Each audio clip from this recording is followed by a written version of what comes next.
Hi guys, welcome to Epic Living with Stephanie. Today we're going to do something that's a little bit outside the box. I'm going to teach you guys how to do the splits.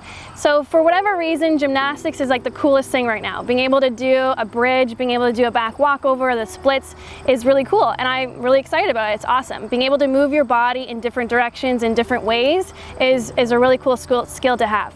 So we're going to do the splits, and I'm going to show you some different exercises that you can do every day if doing the splits is something that's important to you. So just to make sure that you know that I know how to do the splits, I'm going to show you. So we're going to do the side splits. So I'm going to tell you what's involved here. So being able to do this, what I feel mostly, I feel this left hamstring pulling. So I have the flexibility to be able to do that.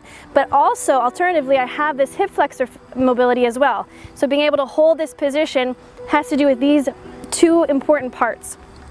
So we're going to work on them. So the first exercise I want to do is I want to work on this hamstring flexibility. So I'm just going to kind of do a mock split just like this. So I've got like an L shape going on. So I've got my hip to the side, and what I'm going to do is I'm going to square off my hips. I'm going to have my foot forward and straight to start. I'm going to pulse forward for 2 pulses, come back up. My foot's going to move in, kind of like I'm pigeon-toeing myself, and come down again. Then I'm going to move to the outside with the foot and come down.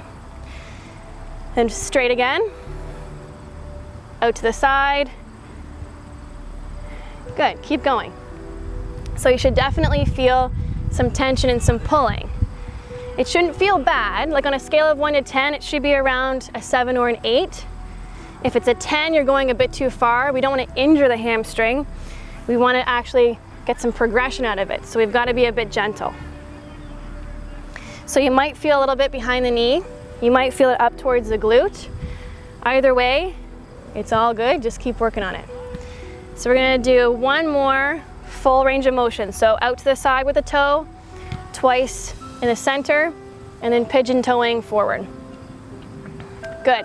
Next thing we're going to do is, again, focus on this hip flexor because that's an integral part of the splits. So I'm going to come up just like this in kind of a lunge, making sure my hips are square, and I'm going to come in and open up and then come back. So I could do this whole thing like this, right? I'm not feeling any hip flexor. So a couple of components that are really important is I want to make sure that the hips are tilted forward like this first, and you should already feel a stretch here. Then I'm coming forward and opening it up.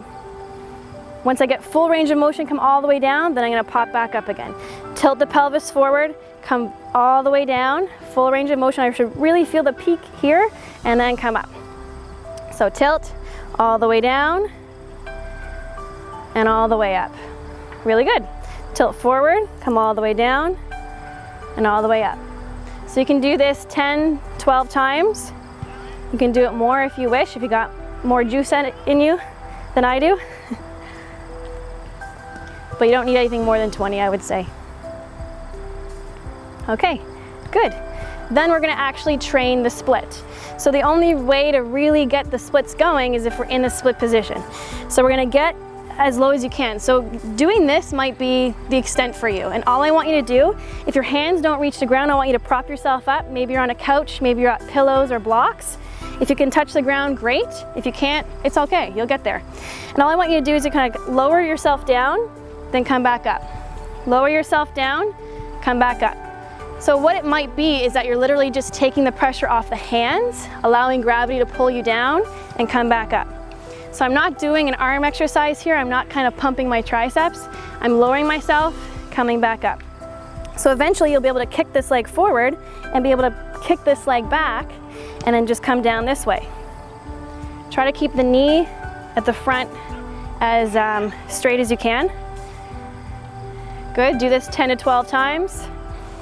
You can do this as high as 20, as I said, that's okay too.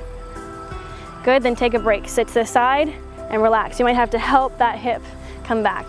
But you guys can do this every day. You can do it once every couple of days, depending on how important it is to you, but it's a cool thing to be able to get those hips open, be able to get the hamstring nice and loose as well. And the thing is too, is that one side's always gonna be a little bit tighter than the other. So for me, this is the tighter side. It's much easier for me to do the splits on the other side, but being balanced and dynamic on both is really important too. So keep working at it. Let me know how it goes. You can do this, like I said, every day. And I'll see you next time. maybe we'll do the middle splits next time. So take care, and I'll see you soon. Bye.